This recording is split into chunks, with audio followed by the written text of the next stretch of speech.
welcome back to another day, another vlog. It's good to have you back here in lockdown day 4. Pretty quiet day for a Monday. Tech-wise, pretty average. Work-wise, going really well. Very happy. Some really nice photos I've been working with this morning. One of which was from the DJI Mini 2. I guess you sort of, one of the good things about drones is being able to get those beautiful big city shots and get those lands, those big panoramas of your cities and the area, and it gives you people a good idea of that local area and see something that from a perspective they haven't seen before. And growing up in Darwin, like I know the city back to front and all that, but getting the drone up in only certain areas there, it's a tricky one to deal with because the airport right in the middle of the city. So you have to sort of pick and choose your battles and find. There's very limited spots where you can fly in Darwin, which is a pain in the ass. But I managed to get some really nice shots, and one of which is a beautiful one from the wharf looking back over the city, and it's just come up a treat. So super stoked with that. So yeah, those photos are going really well. It was just a day I got out in the car and had a chance. Strangely enough, it was one of those good days. I just needed to switch off. It was straight after Dad's funeral, and I just went out to the rocks at Nightcliff, where I always used to go to do my thinking. It's been a bit of a place for me my whole life, so it's a good place to go and reflect, I guess. And then I just went into the city and found a spot, and they're coming up really good. I've got some great photos so far, so looking forward to that.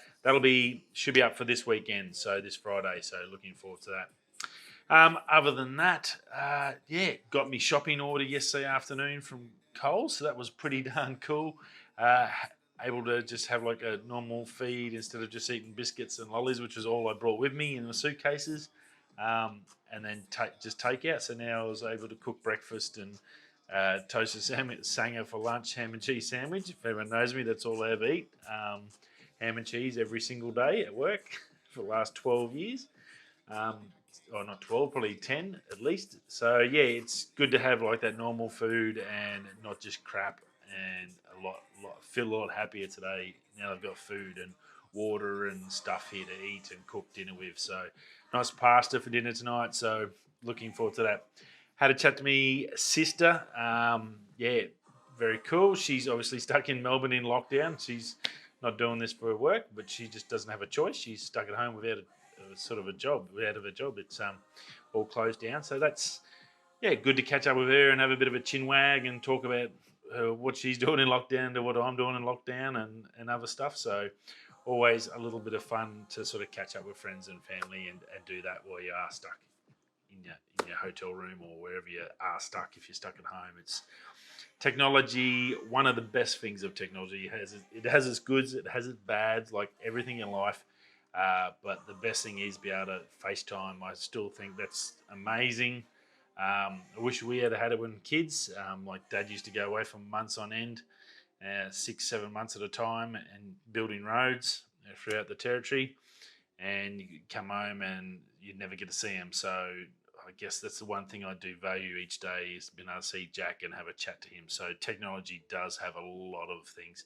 It makes working away a lot better, or a lot more sanity back into it, and you can feel like you're still part of a family, I guess. It must have been terrible for the older generation that are older than me, that had to go out and not be able to see their kids for months on end, and maybe just a phone call, which is okay, I guess, but yeah, it still would have been hard for those mums and dads that had to do that. So yeah, look, it is good, and I think it makes what we're going through now a little bit tricky. Speaking of which, we just quickly touch on the COVID. We had a bit of an update from the PM today here in Australia. And look, he's saying that once we get to 70-75%, they are saying November. I can't see November realistically. You're relying on doctors' surgeries and doctors and normal logistics, freight companies to ship the COVID vaccine. Doctors' surgeries, doctors and all that were already overworked before COVID come along. You could never get into a doctor's surgery. They're just notoriously useless and slow. So I still think it should have gone to the army. Their logistics-based system.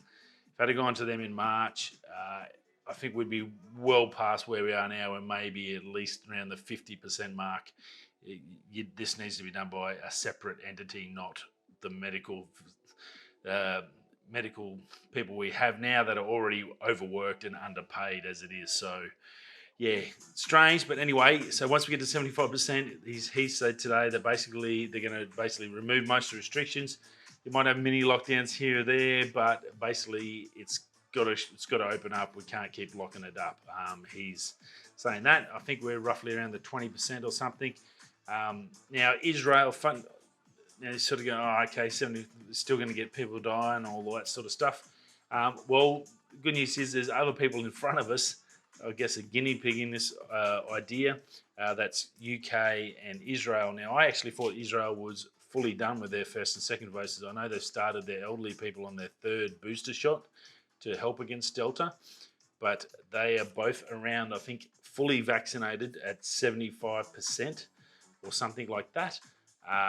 And what they've done is just pulled all the restrictions and they're letting it go. Now, they're still getting cases, but they're not getting many people badly sick. So they're not getting people in intensive care that need breathing apparatus and all the stuff that where COVID-19 goes south and starts killing people.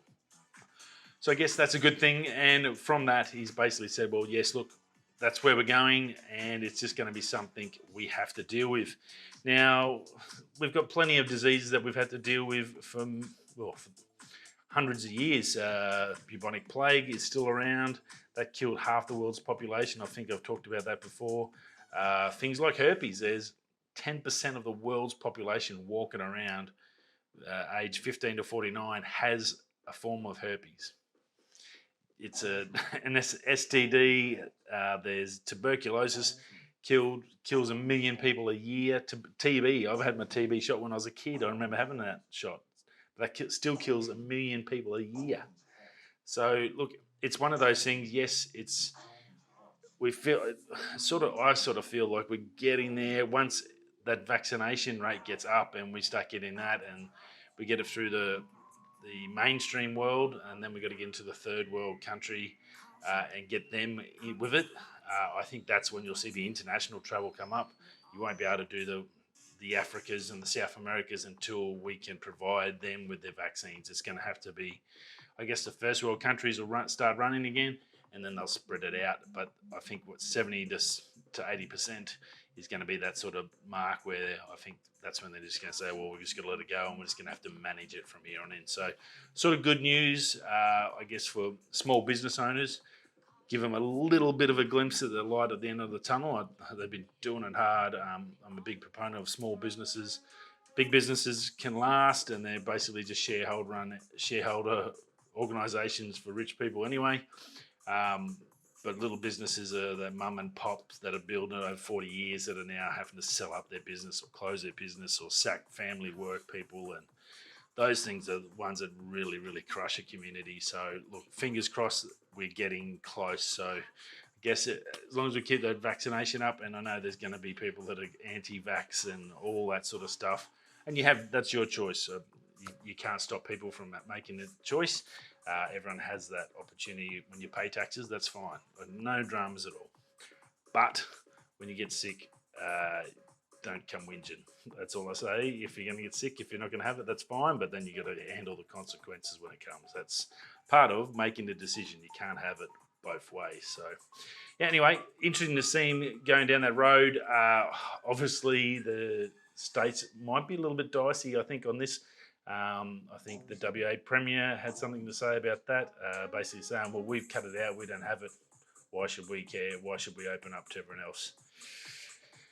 It's going to be, nothing's ever easy, is it anymore? Nothing. Everyone's got their own way of doing it. No one wants to, there's no such thing as a team anymore. It seems it's all me. So yeah, anyway, we'll see what happens. Something different. Anyway, good to see, I guess, a little bit of a positive coming down the road for us. Fingers crossed. Good luck to everyone that is locked down. It's starting to get a bit of a sense, I guess, for it. I'm probably luckier than you guys, but yeah, not fun. Now, TEAC Corporation, you've probably heard of them in Australia. TVs, 80s, 90s was sort of around, fairly big. They sort of died off a lot, but they've just bounced out of nowhere and come up with that, as I mentioned the other day, the first third party to use that Canon new accessory mount, hot shoe accessory mount that's coming out. Now, it's having a bit of a look at it today, and it looks like a fairly decent bit of kit. The best part being, and I have to say this, is you don't even have to have, say, the R3 or that 605 XF605 video camera to use it with that accessory mount. You can actually retrofit this unit straight into an existing mirrorless camera to get XLR outputs straight to your camera. So, look, that's pretty good. You're going to be able to get digital auto transmission via digitized accessory shoe. That's the new one. So that's fine. Now, power supplied by the camera and data transmission shoe. It's only compatible at the moment with Canon and Fujifilm, but as I said, you can retrofit this. So just bear with us. It's got built-in high-performance TASCAM, high-definition, discrete architecture. It's got a mic preamp, high-quality auto, low noise, wide dynamic range, plus 48 phantom power supply. It'll do 2 modes on an analog output camera for audio transfer to camera's mic in headphone mode. And then that's the interesting part here. So what you can do is you can still put this onto your RP, R5, R6, and film and run a cord straight to your mic, put batteries in the unit, and you're going to be able to use XLR quality stereo system or stereo mics and get that fully digital sound straight to the camera. So there's no syncing it on Premiere Pro or whatever you use, DaVinci, whatever you're using. You don't have to sync it. It's going to go straight to camera, and it's going to be that super high quality audio. So that is a bit of a game changer, and makes a big difference. And it's not it is a little bit tall, but it's a great unit. So look, I think that's going to do really, really well. I couldn't find anywhere for the price. It's only in development at the moment. There's no rumors about prices yet, but great job by TEAC to just come out of nowhere and just come up with something that's going to be super, super popular. And I can envisage a lot of creators online, especially in the YouTube market, trying to get hold of one of these and up their audio game. It's something I try to get better with. I'm working a lot on that on the new shed and the new system at home, and the sound panels and all that I want to install that I still haven't got a chance because I'm back at work. But look, I think it makes a big difference to when you're watching a clip if you can hear and it's clear and sound. And I know I've had a few videos where I was going, stuff the auto, and it's like, oh my God, what do I do? And all you can do is apologise and move on and try and get better. But yeah, look, great job by TEAC, and I think this is going to be a big ticket item, and it's going to mean a lot to a lot of people. So definitely check that one out when it comes out. And then the last one I want to talk about is Nothing. Not Nothing, but Nothing, the company, the Ear One. Well, it came out in a fanfare and all that while I was basically on break. I put my name down to get an email as soon as they're available in Australia to get them. Overseas was not a chance. It did start out on StockX, so you could bid for them. I think when the hammer dropped, I think the number one pair, they're all engraved, 1 to 100, they had 100 pairs. I think it was like $2,500 US for a set of little headphones. Now these things only cost $99 US registered retail price. So $2,000 was just insane. Just crazy. So I think I put my bid in like $60 and that was it. I was out. I'm like, I'm bidding for something. I'm not paying more than what it's worth. I'll just wait because all these guys are going to get it first anyway. Now, it's still going. The hype is still there. You literally cannot buy these things. As I said, I put my email into the Nothing Australia site. I was on my laptop editing here when I first got here, and literally the email come through while I was checking my email. So I clicked straight on it, went to the site, already sold out. Like, I literally got the email. It was like a 10-second delay and all gone, fully sold out. So I've got a funny feeling there's a fair bit of bots happening here. We're getting a lot of the sale bots that are buying up all these headphones. As soon as they go live, they just go, bop, bop, bop, bop. See you later. So a little bit sad in that regards. But look, man, it's just amazing to see the hype is still going with these. They've done a fantastic job advertising and marketing these headphones. I just actually want to try them just to see if they're as good as what they say, because it's one of the best marketing. It's up there with the Apples and like it's been an absolute massive success in marketing from these guys, and I think this is their first product. It's got names like Casey Neistat in there. The guys, the gentleman that started OnePlus. I think OnePlus. He started off that company and he's left and gone to this one to do more startups.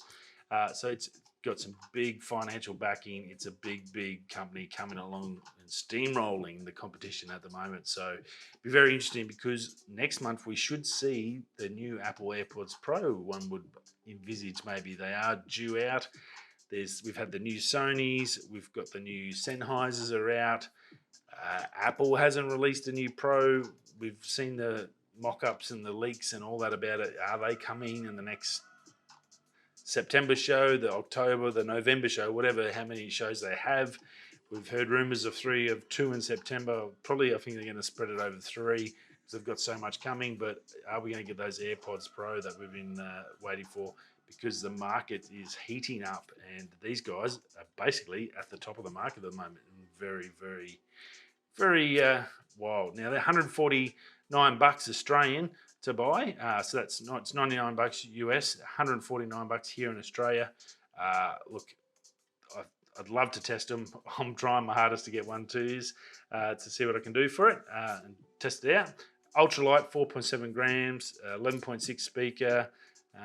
Active noise cancellation, and 34 hours of listening, obviously with the pack as well, and it's a big pack. So, and obviously see-through headphones, so that's the big selling point on them. So very, very on trend. And that's about it. Another day 4 in lockdown program. I will see you tomorrow. I've got to get ready and cook me some, thinking veal tortellini, I think with a little carbonara sauce. Sounds good. Rightio, I'll see you all again tomorrow. I'm going nowhere. We'll be coming this way, that way. I'll catch you tomorrow. Peace.